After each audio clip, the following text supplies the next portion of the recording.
Komisi Pemilihan Umum akan kembali menggelar debat keempat pemilu presiden minggu besok. Kali ini calon wakil presiden akan beradu argumentasi dan gagasan soal pembangunan berkelanjutan, sumber daya alam, lingkungan hidup, energi, pangan, agraria, serta masyarakat adat dan desa. Lalu isu apa yang perlu dikedepankan dalam debat kali ini? Apakah calon wakil presiden tidak akan terjebak dalam adu gimmick dibandingkan adu gagasan dan juga ide 5 tahun ke depan? Kami akan membahasnya bersama dengan sosiolog Profesor Suwaib Amiruddin, kemudian pakar komunikasi politik Mas Gun-Gun Herianto dan juga pakar Miko Ekspresi Mas Kirdi Putra. Selamat petang Bapak-bapak. Selamat petang, Assalamualaikum warahmatullahi wabarakatuh. Waalaikumsalam warahmatullahi wabarakatuh. Mas Gun-Gun, kalau kita lihat tema debat besok, ini siapa cawapres yang akan diuntungkan dan juga dirugikan? Kalau kita bicara konteksnya soal tema debat besok. Ya, kalau lihat sub-sub tema di debat keempat ini, rasanya tidak dimiliki secara spesifik oleh satu kandidat ya, berbeda dengan topik sebelumnya di pertahanan kan identik misalnya dari awal itu diasosiasikan dengan Pak Prabowo.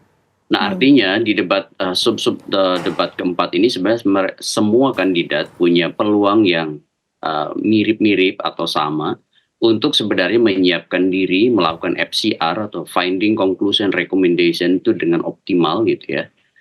Supaya kemudian tahu persis solusi-solusi atas dinamika perkembangan yang terjadi kekinian maupun yang menjadi problem terus-menerus ya berulang seperti misalnya dalam konteks pembangunan berkelanjutan, sumber daya alam, energi, desa itu kan problem-problem yang langsung terhubung dengan begitu banyak orang ya. Dan disparitas desa kota misalnya itu menjadi persoalan yang selalu memunculkan persoalan kompleks yang butuh problem solving yang begitu baik ya, terutama dari sisi policy. Kemudian yang paling menarik bagi saya adalah bahwa debat ini kan selalu punya 3 dimensi. Satu itu dimensi retorik ya. Bagaimanapun kan tidak seluruh masyarakat itu bisa memahami substansi kalau kemudian retorikanya tidak kemudian bisa menyampaikan dengan baik. Kemudian yang kedua bicara soal aspek substansi. Bicara substansi itu tentu bicara bagaimana misalnya sub-sub tema itu betul-betul menyentuh persoalan bukan hanya terjebak pada sesuatu yang sifatnya itu instrumentalistik seperti misalnya pertanyaan gimmick atau misalnya pertanyaan jebakan ya, yang kemudian kecenderungan nanti terjadinya pendangkalan dari sisi substansi. Misalnya pertanyaan-pertanyaan yang sifatnya akronim begitu ya. Ini harus dihindari betul. Kenapa? Karena bagaimanapun kita mengharapkan yang disebut panggung presidensial debate termasuk cawapres ya. Itu bisa menghantarkan bagaimana misalnya calon pemimpin bangsa itu menyentuh aspek substansinya. Kemudian yang ketiga tentu efektivitas dalam konteks manajemen forum dinamika di saat debat itu berlangsung. Misalnya aspek bagaimana mengelola waktu dan bagaimana mengelola emosi. Nah, ini menurut saya akan berkelindan dengan substansi-substansi persoalan yang tadi saya sampaikan. Begitu Mbak. Baik, Mas Gun-Gun tadi menekankan atau meng-highlight bahwa untuk penguasaan tema ini tidak dimiliki secara spesifik oleh masing-masing pasangan cawapres. Jadi kalau kita lihat debat besok, akankah debat besok ini 01 dan juga 03 ini menggunakan strategi yang sama ketika debat capres sebelumnya yaitu menyerang 02? Akankah kita melihat gambaran itu besok, Mas Gun-Gun?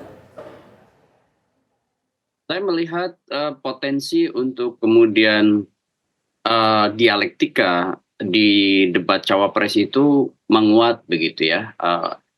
Seperti halnya debat capres yang terakhir kemarin itu jelas bagaimana kita disuguhkan satu pola attacking statement atau pernyataan yang menyerang begitu ya, dan itu menurut saya sih masih kontekstual ya. Kenapa? Karena kan memang posisi waktu debat capres itu Pak Prabowo tentu sebagai selain sebagai kandidat capres itu sebagai menhan. Nah posisi sekarang itu menurut saya di debat cawapres potensi untuk ada serangan yang terjadi ya terutama di segmen 2, 3 sampai 5 ya.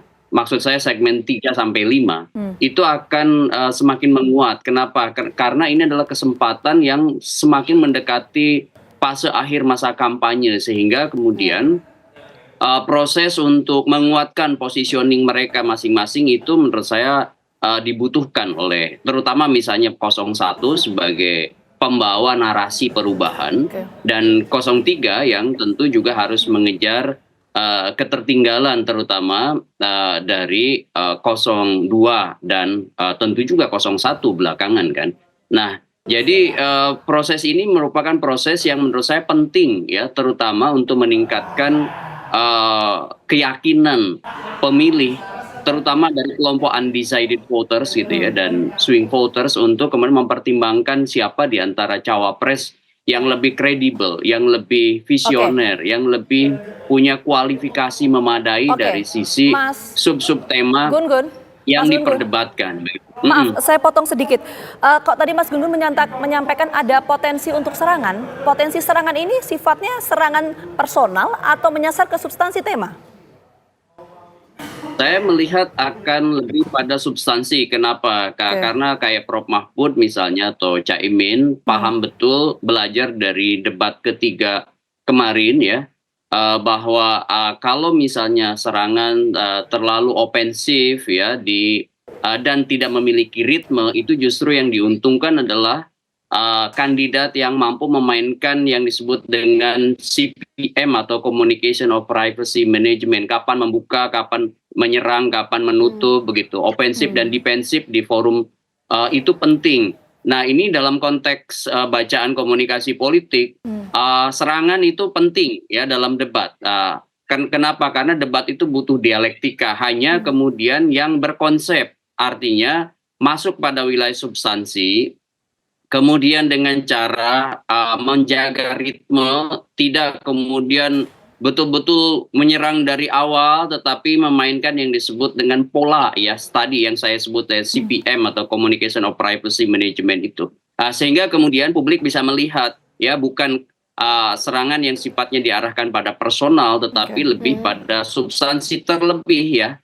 Ini kan tema-tema sub-sub tema kali ini itu berhubungan dengan basic need dan hajat hidup orang banyak ya, seperti pangan begitu. Kemudian kita melihat banyak konflik agraria. Kita melihat sekali misalnya butuhnya solusi atas energi terbarukan. Nah, kemudian juga hal lain itu yang kemudian selalu ditunggu adalah bagaimana tata kelola atau governance terkait dengan desa. Karena desa ini dananya sekarang besar, tetapi kemudian dianggap tata kelolanya belum baik.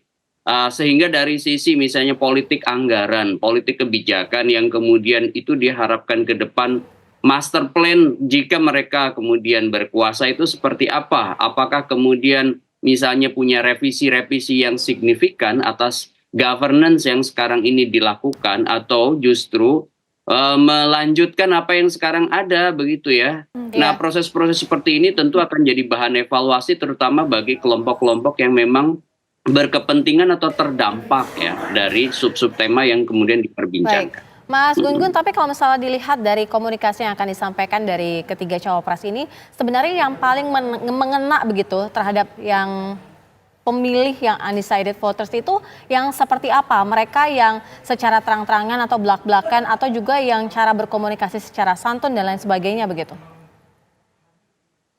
Ya, belak-belakan itu penting ya, meskipun soal diksi ya, soal kemudian etika itu tentu juga akan jadi bahan pertimbangan. Kenapa? Karena kalau kemudian menyerang belak-belakan, dynamic style gitu istilah komunikasinya itu ya, itu berarti kan salah satu diantaranya adalah asertif gitu. Kalau kemudian tanpa mengindahkan etika, itu juga tentu akan backfire, dia akan jadi satu hal yang juga buruk bagi penampilannya. Makanya kemudian saya sarankan yang paling penting itu para kandidat menyodorkan data atau argumen, itu dalam bahasa retorika namanya logos ya. Jadi harus ada kemudian basis argumen, reasoning atau data penguat, tetapi tidak cukup itu. Bagaimana menghantarkan data itu dengan bahasa yang mudah diterima oleh halayak umum.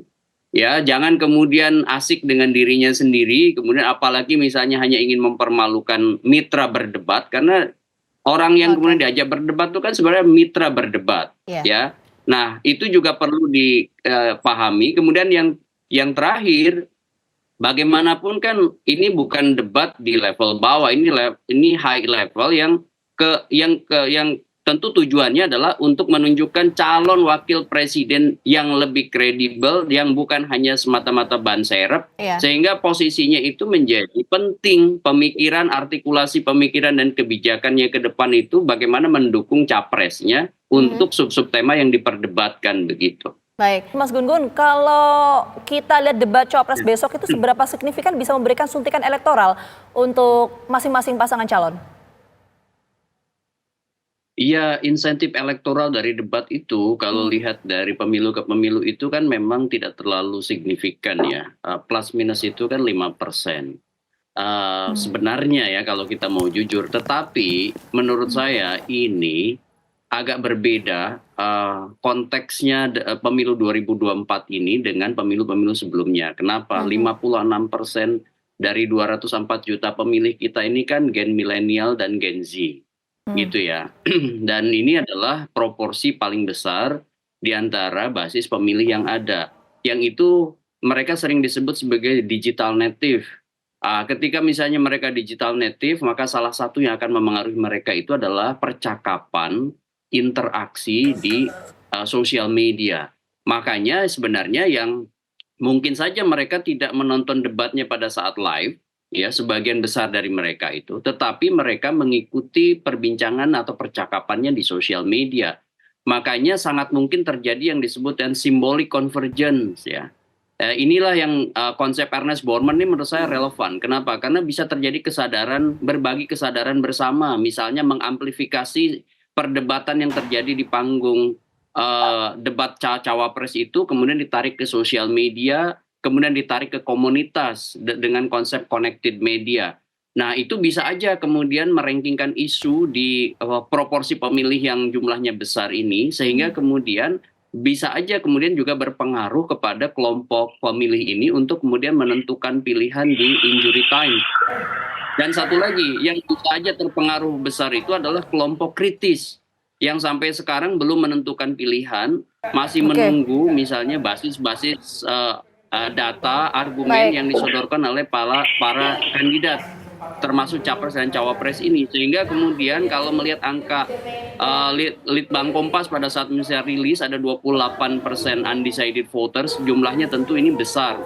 Agak berbeda dengan pemilu-pemilu misalnya seperti 2019 atau 2014 yang ketika memasuki fase-fase akhir jelang pemilu itu biasanya kelompok undecided voters itu semakin mengecil. Nah, tentu ya harapannya debat ini bisa menjadi satu di antara proses perankingan isu sekaligus pemberian keyakinan kepada mereka yang belum menentukan pilihan dan masih bimbang untuk kemudian betul-betul bisa menentukan pilihan, sehingga dugaan saya debat capres-cawapres sekarang itu bisa memberi insentif elektoral lebih besar dibanding tradisi sumbangan insentif elektoral. Oke, Mas Gun-Gun, kita tangkap poinnya. Capres di 2019 dan 2024. Debat cawapres besok ini bisa memberikan insentif elektoral yang signifikan. Terima kasih sekali lagi untuk seluruh narasumber. Maaf sekali karena waktu kita terbatas. Terima kasih Mas Gun-Gun, Mas Kiri dan juga Prof. Swaib sudah bergabung bersama kami di Kabar Petang. Sehat selalu.